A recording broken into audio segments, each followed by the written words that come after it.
America's debt just crossed $34 trillion, and most people hear that number and think, okay, that's a government problem, that's Washington's problem, that's politicians' problem. But here is what nobody is telling you. It is already making you poorer, not in the future, not someday down the road, right now, today, this month. If your money feels tighter than it did 2 years ago, if your paycheck doesn't stretch the way it used to, if you feel like you're working just as hard but somehow falling further behind, this is why. And by the end of this video, you are going to understand exactly what is happening and exactly what to do about it. Hey everyone, welcome back to Money Science AR. If you are new here, this is the channel where we take the big, complicated, confusing things happening in the economy and we break them down in a way that actually makes sense for real people living real lives. And today's topic, I have been wanting to make this video for a long time because this is one of those things that affects literally every single person watching. And almost nobody is explaining it in a way that is honest, clear, and actually useful. So here's what we are going to cover today. First, what America's debt actually is. Not the textbook version, the real version. The version that helps you understand why your life feels the way it does right now. Second, how this debt is silently showing up in your daily life, in your grocery bills, in your rent, in your car payment, in your stress levels at the end of the month. And third, and this is the part I am most excited to share with you, what you can actually do about it. Simple, powerful, ethical strategies that protect your money and help you build real financial strength even while everything around you feels uncertain. Because here's the thing I want you to hold on to through this entire video. This is not just a government problem. This is not just an economist problem. This is your money problem, and that means the solution starts with you. All right, let us get into it. Okay, so let me start by telling you a little story. Imagine you have a friend, good person, hardworking, but every single month without fail, he spends more than he earns.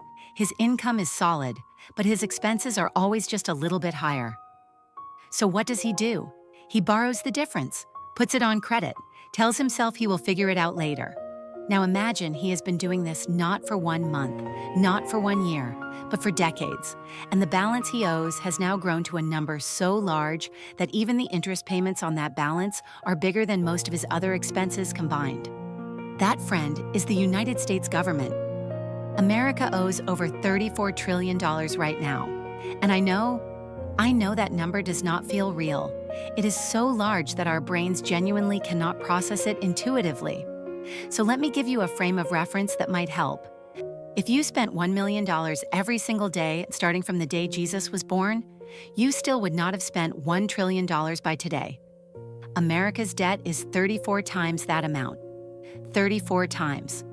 And here is the part that really matters, the part that connects all of this to your life.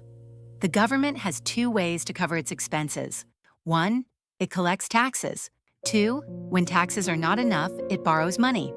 It issues what are called treasury bonds, basically IOUs, and sells them to investors, foreign governments, and financial institutions around the world.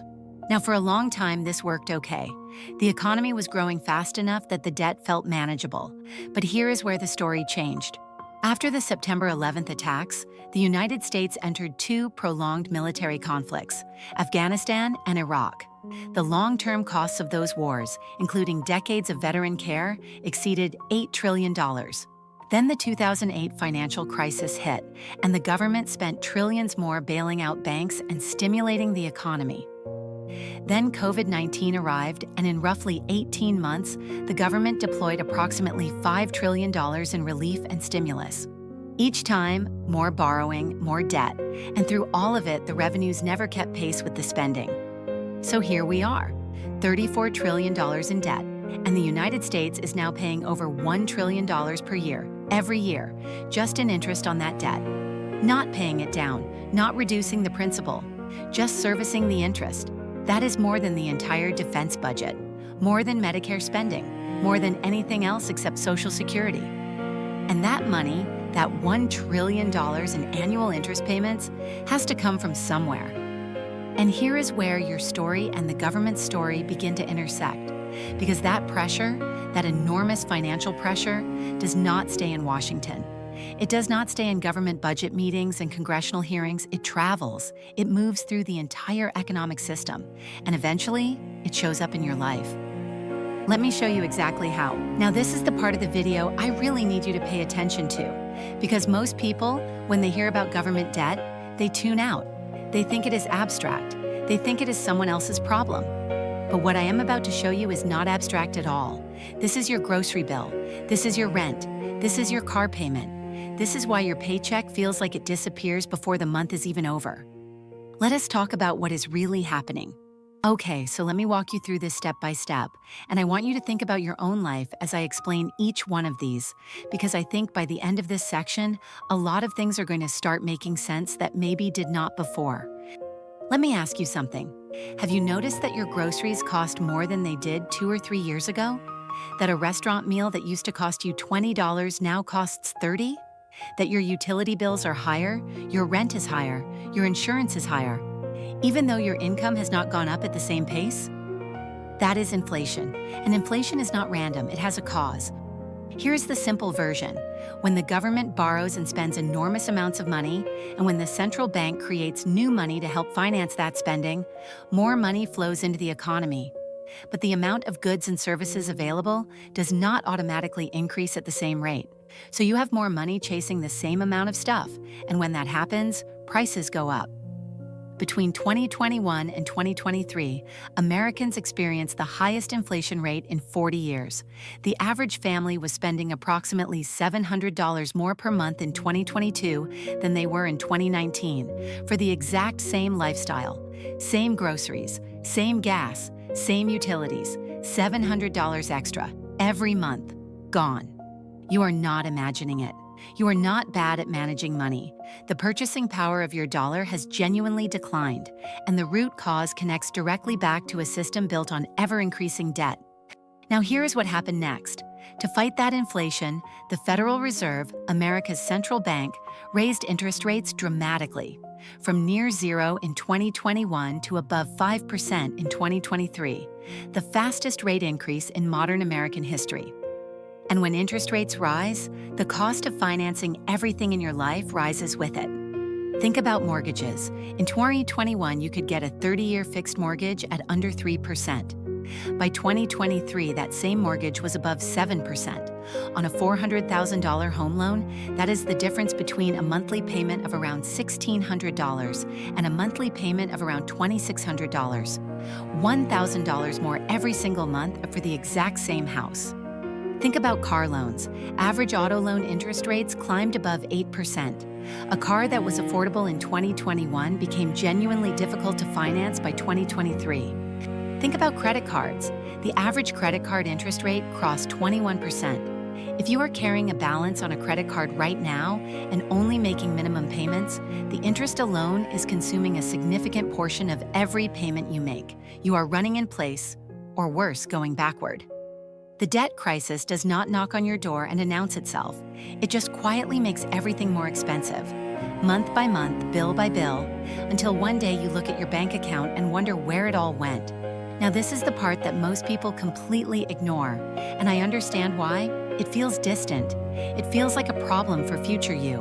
But I want to talk about it anyway because future you will be very glad that present you paid attention. Programs like Social Security and Medicare, programs that millions of Americans are counting on in retirement, are under serious long-term financial pressure. The gap between what the government has promised to pay out in future benefits and what it projects to collect in revenues is enormous. We are talking about unfunded obligations that exceed $100 trillion when you account for all long-term commitments. What does that mean in practical terms? It means that if you are under 50 years old, building your entire retirement plan around receiving full Social Security benefits as they currently exist is genuinely risky. Something will have to change. Either benefits will be reduced, the retirement age will be raised, or taxes will increase significantly, probably some combination of all three. And that means the responsibility for your financial future, more than any generation before you, rests on your own shoulders. That is not meant to scare you. It is meant to motivate you, because the person who understands this early and plans accordingly is in a completely different position than the person who ignores it and discovers the reality too late.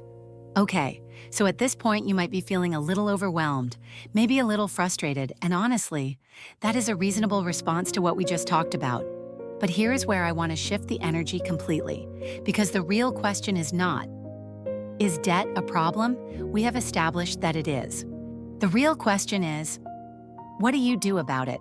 What does a smart, informed, values-driven person do in this environment to protect their money and build real financial strength? That is what we are going to talk about right now, and I think this section is going to genuinely change how you think about your finances. All right, let us talk solutions, and I want to be clear about something before we start. Everything I am about to share with you is ethical, it is practical, and it does not involve collecting interest or participating in debt-based financial products. These are strategies built on real ownership, real skills, and real value. Let us go. Strategy 1. Stop letting inflation eat your money silently. Here is the hard truth about simply saving money in a regular account and leaving it there. If the rate of inflation is higher than what your savings is growing at, and historically it often is, then your money is actually losing value in real terms every single year. The number in your account might stay the same or even grow slightly, but what that number can buy is shrinking. So what is the solution? You need your money to work harder than inflation, and the way you do that is through ownership of real productive assets. Now I know investing can feel complicated or intimidating, especially if you are just getting started. But here is the simple truth. Even small, consistent investments in ethical, halal-screened companies through platforms designed for values-conscious investors can meaningfully outpace inflation over time. You do not need a lot of money to start. You need consistency and time. Starting with even a small amount every month and maintaining that habit over years is one of the most powerful financial decisions you can make. The goal is simple. Make sure your money is growing at a rate that at minimum keeps pace with inflation, because money that is not growing is quietly shrinking. Strategy 2. Eliminate high-interest debt as fast as humanly possible. I cannot stress this enough. If you have credit card debt or any other high-interest consumer debt right now, this needs to be your #1 financial priority. Here is why. Credit card interest at 20% or higher is a guaranteed financial loss. Every dollar you owe on a credit card that you do not pay off is actively working against you. It is compounding, it is growing, it is taking money out of your future every single day. Paying off high-interest debt is not just a financial strategy, it is a liberation. When you eliminate that debt, every dollar you were sending to a credit card company becomes a dollar you control, a dollar you can save, a dollar you can invest, a dollar you can use to build something real. The method is straightforward. List every debt you have from highest interest rate to lowest. Put every extra dollar you can find toward the top of that list while making minimum payments on everything else. When that debt is gone, take that entire payment and apply it to the next one. Keep going until you are completely free. This is also deeply aligned with Islamic principles. Freedom from debt is not just a financial goal, it is a form of dignity and independence that allows you to live without obligation to others. Strategy 3. Own assets, not just cash. Here is one of the most important distinctions in all of personal finance, and once you understand it, you will never think about money the same way again. Cash shrinks over time because of inflation.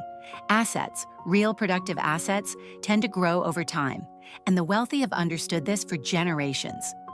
When we talk about assets in an ethical context, we are talking about ownership of real things that have genuine value, ownership of shares in real businesses through halal-screened stock portfolios, ownership of property that provides real shelter and generates real rental income, ownership of skills and knowledge that produce real economic value.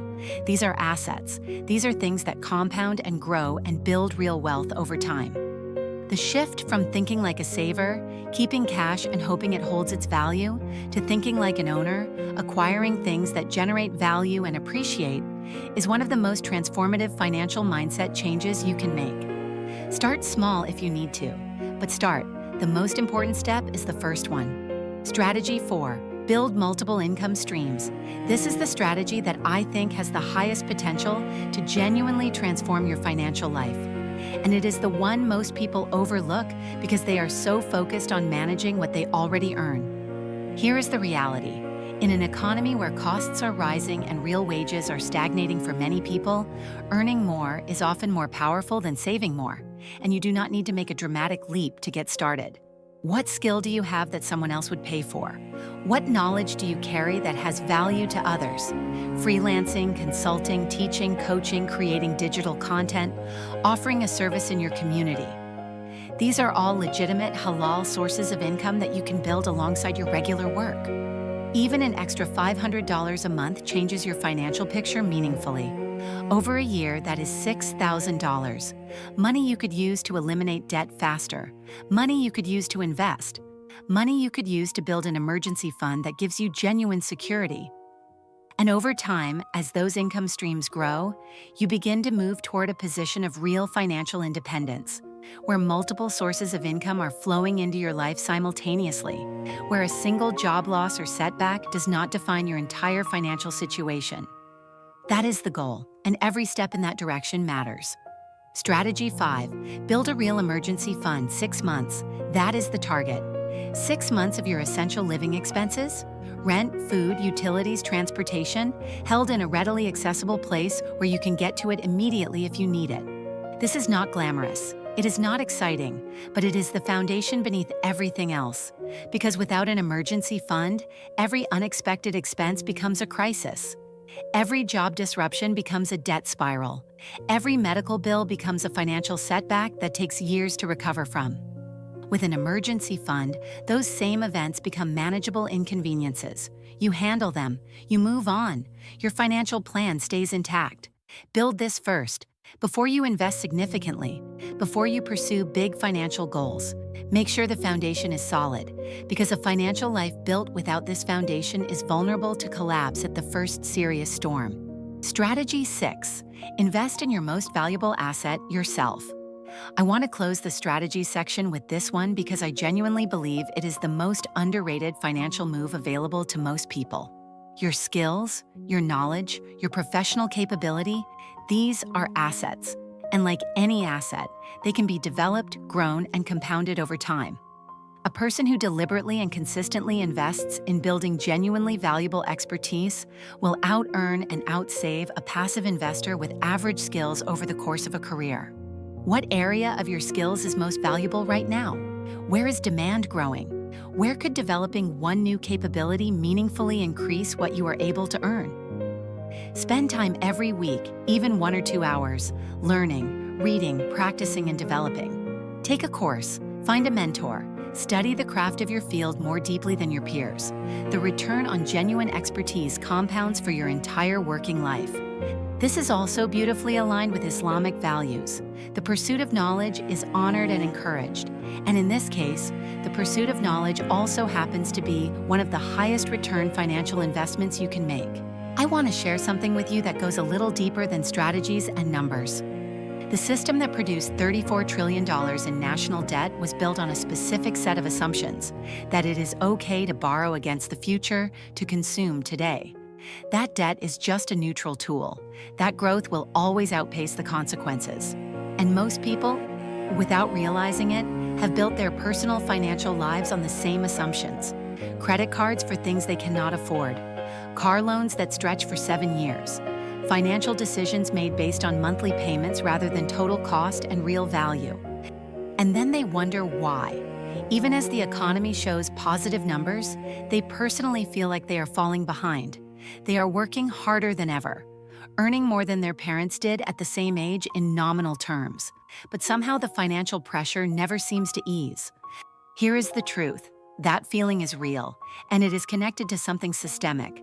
A debt-based economic system that quietly transfers pressure from institutions to individuals, from the wealthy to the working class, from the present to the future. Understanding this does not mean giving up. It means waking up.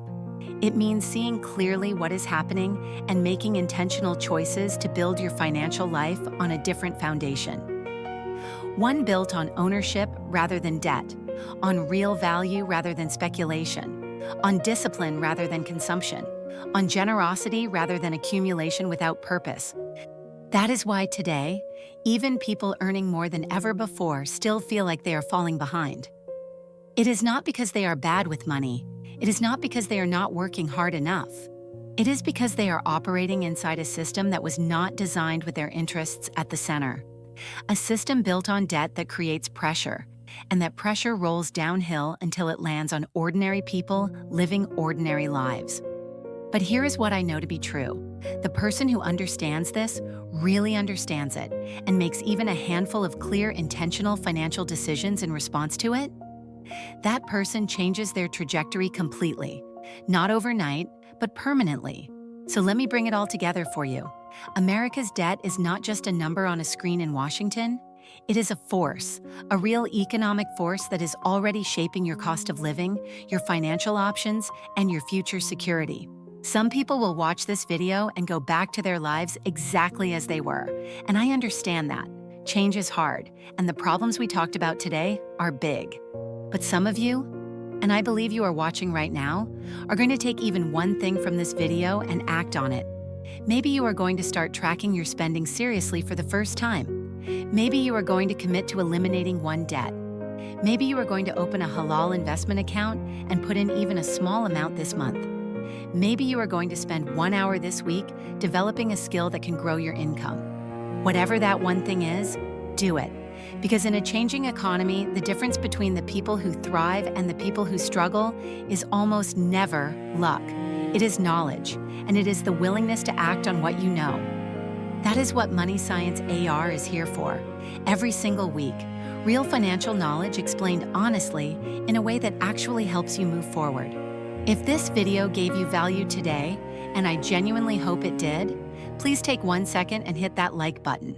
It helps this video reach more people who need this information, and it tells me that this kind of content is what you want more of. If you are not yet subscribed to Money Science AR, hit that subscribe button right now and turn on notifications. We drop new content every week, and I do not want you to miss any of it. And please, share this video, send it to a family member, share it in a group chat, post it somewhere, because financial literacy is genuinely one of the most valuable things one person can pass to another. And sharing this video might be the most useful thing you do for someone you care about today. Thank you so much for watching. I will see you in the next one. This is Money Science AR, and we are just getting started.